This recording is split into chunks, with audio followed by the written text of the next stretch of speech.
Today we are going to start with a new chapter, force and friction. Force. A push or a pull that acting on an object is known as force.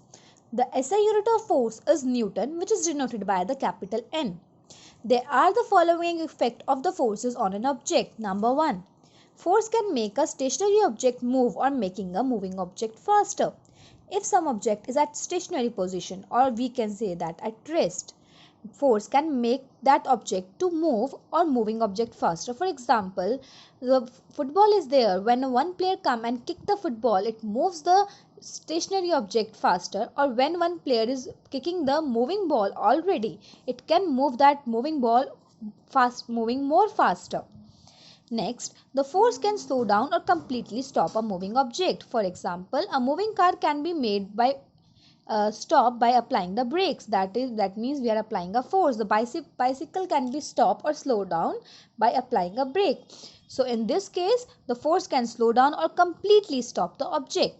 Force can change the direction of a moving object. For example, in a cricket, when the bowler gives the ball to the batsman hit the ball with the full force, which changed the direction of the ball. Same case occurs in the football. The player changed the direction of moving ball by kicking that ball in a different direction.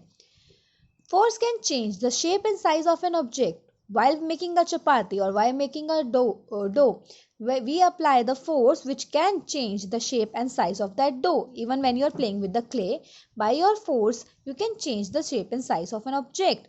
So there are four basically things, that is, the force can make the stationary object move or moving faster. It can slow down or completely stop the object. It can change the direction of a moving object, or it can change the shape and size of an object. Next is the magnitude of the force. Magnitude basically means the strength of the force. The strength of the force is depend upon these three main points. Number 1, when two or more forces are act in the same direction, then the magnitude, or we can say that strength of the force, becomes sum of the forces. For example, this is the bus. If one person is giving force to the bus or help in pushing the bus, he is not able to push the bus. But when four persons are doing this, the forces given by these four persons get sum up and the bus will move easily. Now, second one, when two or more forces acting in opposite direction, then the magnitude, the strength of the force on the object, will be the difference of the force. It will act in the direction of the large force. So if this one person is giving force from this side and another is from this side, if their both forces are same, then the magnitude will be 0. It means that the object will not move. But if the force is larger from this side and smaller from this side, then the object will move to this side. And if the force is larger from this side and smaller from this side, then the object will move to the smaller side. Number 3, if the magnitude of the force on object changes, the effect of force also change. If the strength of the force changes, it will also change the effect that force is doing. For example, if you apply a small force on an inflated balloon, it will be deformed. But if we increase the pressure, it will get burst. Depending upon the forces, there are two types of forces. One is the contact force and another is the non-contact force. Contact force are those forces which occur when the objects are in physical contact with each other directly or indirectly. Non-contact forces are those forces which do not need contact with an object when they are acting. Let us start with the non-contact force. The forces that do not need the physical contact with an object when they are acting are known as the non-contact forces. For example, the gravitational force, electrostatic force, magnetic force are the example of non-contact forces. Gravitational force. We know that the force with which the object pulls towards the earth is the gravitational force. Though this force is very small, we can feel it only if the object is massive. It means that the gravitational force is depend upon the mass of an object. Greater will be the mass, the greater will be the force experienced. If we talk about the earth and the moon, the gravitational force on the moon is the 1/6 of the earth. For the gravitational experience of the gravitational force, the object does not need to come in the contact with the earth. It can feel if it is in air as well. Next is the electrostatic force. The force between the electrical charges is known as electrostatic force. There are two electric charges positive and negative. For example, when you rub the plastic object, that can be a pen, comb or CD, on your hair, and then it bring you to tiny bits of paper, the paper will get attracted. This is due to the electrostatic force. Even the particle of dust and smoke are also attracted by the electrostatic force. You have seen in the winter season that when you see the blanket, when you rub the blanket, you will see some spark on the blanket. This is because of the electrostatic force that develop on the woolen clothes. Next is the magnetic force. The force which is exerted by the magnets on the metals such as the iron, cobalt, nickel is known as the magnetic force. This magnetic force is used to attract the iron things and separate the waste of the iron object from the scrapyard or the dump garbage. Next is the contact forces. Forces that act on an object by the direct or indirect physical contact are known as the contact forces. There are two types of contact forces, the applied force and the friction. Applied force, the force which we applied by our hand, by legs or the fingers or our different body part, is known as the applied force. For example, when we tie a stone to the string and suspend the tension, which that is the state of being stretched in the string, oppose the force of gravity and keep the stone falling down. When you do work with your hands, such as when you are lifting any weight, when you're pulling anything, the force is required by the tension of our muscle. So we need to apply a force, and this signal is given by the brain. So we can do the different type of activity with the help of our muscles when we are applying force by the hand or the legs. Next is the friction. Friction is the force that offers you the resistance when the two surfaces are in the contact with each other or try to move with respect to each other. When the friction come to in the play, friction only come into the play when the two surfaces are in the directly contact with each other. There are the two factors which affect the friction. Number one, the mass of the object. The heavier the object, the greater will be the friction. Second is the nature of the object. If the object is rough, the friction is more. If the object is smooth, the friction is less.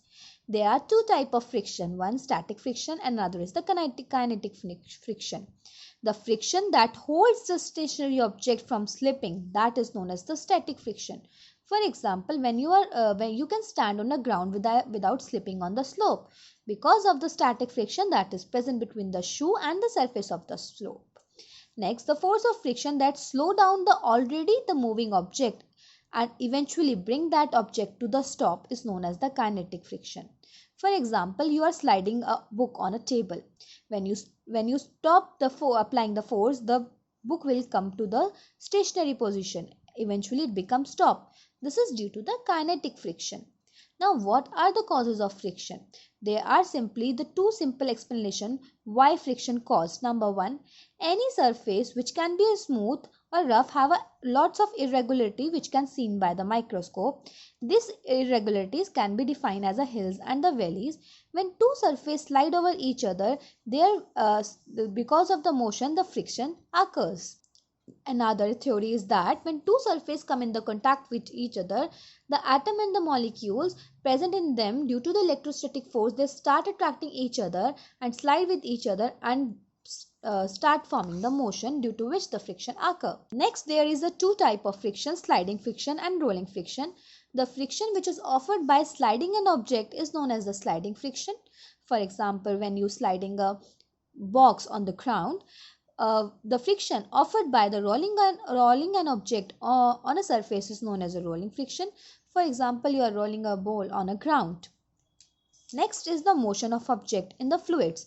Fluids are basically liquid and gases because they can flow and they have a ability to flow because the molecules have a little bit gap between them. You have noticed that the force which is when an object moves in a fluid, it experiences a force that slows it down, and that force is known as drag. Drag is noticeable when the object moves very faster. The automobile, ships, the aeroplane has given a special shape known as the streamlined shape, which means that the body is narrow from the front and the end, broader at the middle. The automobile is basically having a streamlined shape so that they can experience the low resistance through the air and they can move faster in the air. Such sea creatures like fish and shark also have a streamlined body so that they can swim easily in water. Next is advantages and disadvantages of the friction. Advantages.